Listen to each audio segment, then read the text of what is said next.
People see confident people as successful people. They're not.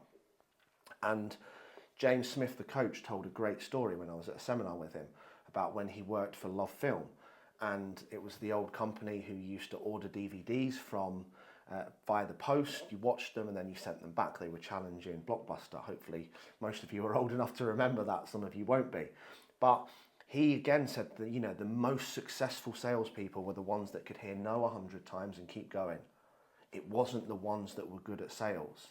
So again, it's about working that muscle, facing rejection, facing failure, facing challenge, facing it, adversity, being knocked down, being rejected, being told no, okay? Being told you're not good enough and cracking on anyway.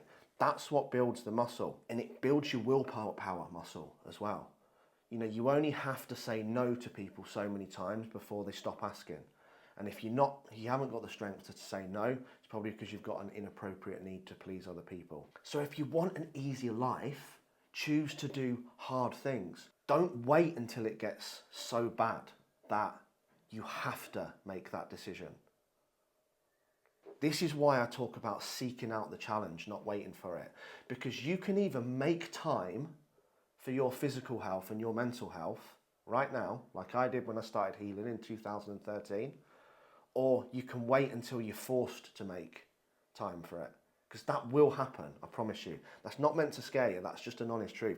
Like, you can gain a stone of weight and make the decision to change. Or you can wait until you're 3-4 stone overweight and you've got no option but to change because the pain's gone so bad. Well, what's been the cost of inaction in the past? What's been the cost of bad decisions? How bad would it have to get? And my favourite question of all, if you've been thinking about taking action towards your mental health or your physical health, or leaving a toxic relationship, maybe even starting one, asking someone out who you fancied your whole life.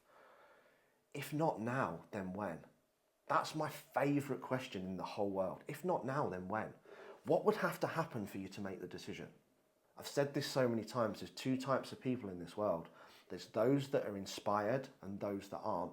So you can create that and be pulled by inspiration, or you can wait until the challenge hits you and then be pushed by desperation. What could you do today that makes everything else seem easy? Ladies, 90% of you have given birth after carrying said child for 9 months. Do you realise how phenomenal that is?